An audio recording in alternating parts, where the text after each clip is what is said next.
So, what's good mates, Dino here to a quick patch note update and update 23 video because it launched a couple of hours ago, I think like 3 hours ago. Just quickly wrap it up because and give my 2 cents to it because it's around midnight right now.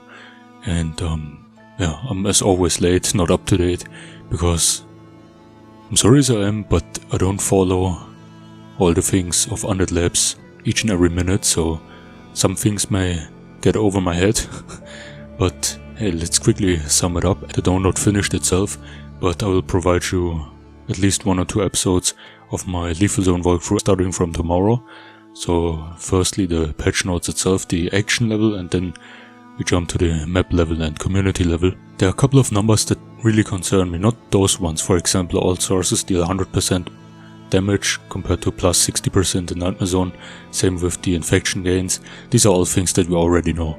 Or Blood Plague kills survivors within 5 minutes instead of 10 minutes. The parameter fills up slightly faster, I mean, as it says, states up here. Infection gains 100% instead of 60%. Then, I think in Standard Zone it was 30% or 33%, something like that. Then dodging will cost more stamina. All those things will be more costly. For example, the vehicles. That's one of those numbers that concern me. In Nightmare Zone it seemed to be more than 160 to 180%. And they were made out of, like I always say, yeah, Kellogg's cornflakes packages. They practically made out of nothing. And now in Lethal Zone they're made out of sand, literally 300% damage. And then also 200% instead of 125 to 150% from other sources, for example, yeah, hitting a rock or a wall, something like that, a tree. I mean, you can check those numbers. I don't want to go into detail into each and every point of it. I'll leave you the link in the description to the State of Decay, support State of Decay.com website. But for example, things like that, plague hearts take way less damage now. Instead of, for example, 25% or minus 25% in Nightmare Zone, now more than 2.5 times, well, it's actually 2.5 times less damage from a ranged weapon. Explosives, pretty much the same. So the only thing that seems to actually vividly damage the plague heart is maybe, I don't know, hard to say, maybe a heavy weapon. And there's number 2 of the things that concern me, and I'll be 100% frankly with you in this video, because honestly, yes, I wanted a higher difficulty, but at the same time I was already satisfied with Nightmare Zone as it was patched in, I think, update 21-22, where it was slightly increased, noticeably.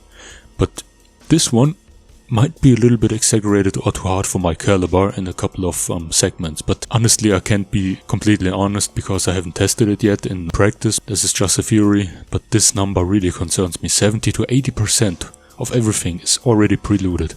I don't have the exact numbers here in Nightmare Zone, but in Nightmare Zone it felt something between 30 to 40%, especially ammo outposts, military shops, gun shops, the military outposts and locations, and also the secret or hidden weapon crates, caches, whatever.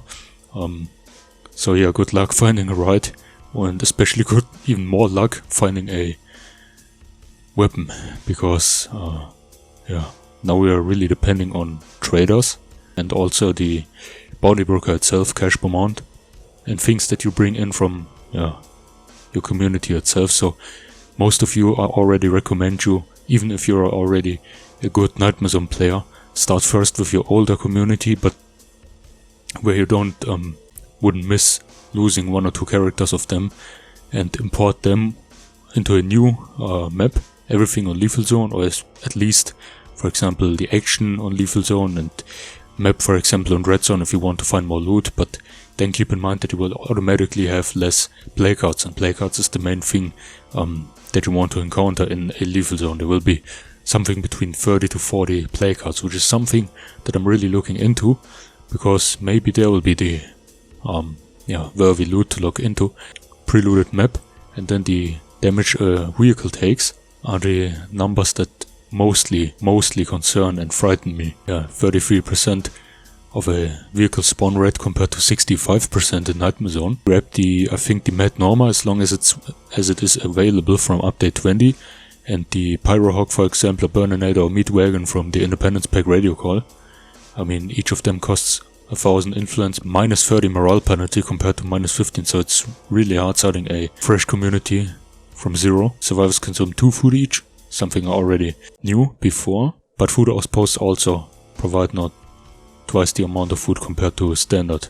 Previously it was 1.5 in Nightmare Zone. Here are also numbers we already got shown by Joe Warner, and this is also something you need to keep in mind. So the salvage furnace, my all-time favorite mod, the facility mod, will be coming pretty handy, so grab one of them if you get them. Maybe if you're really interested into the salvage furnace, I can provide you at least 2 or 3 to you for free. So if you want to hit me up, search on Xbox Live for Necrosias, just like my channel name. As soon as I read the message and we're both online, you can meet me in the game, and I will give you some useful mods. Just hit me up, text me on YouTube first or on Xbox Live, wherever you want. Alright, it seems like the Blood Plague Screamers, which are in my opinion the most fatal ones, were slightly nerfed. And also keep in mind the Blood Ferrets need more than 1 or 2 or 3, around about 2 or 3 solid headshots with gunslinging. Yeah, I will start tomorrow the series of Lethal Zone. It's just my opinion. A couple of things and stats are extremely exaggerated. Not extremely exaggerated, slightly exaggerated for my personal taste. But let's see how I perform tomorrow, and good night. At least for me. Have a great day, rest of the day, and stay healthy. Bye.